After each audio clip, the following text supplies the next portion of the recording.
Hello YouTube. It is Burbizuka.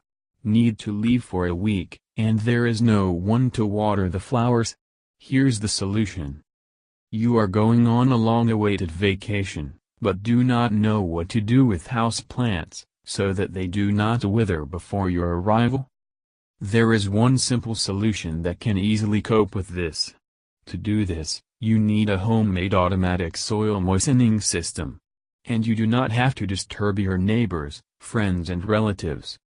To make such a system you need a plastic bottle, cork, drill or awl.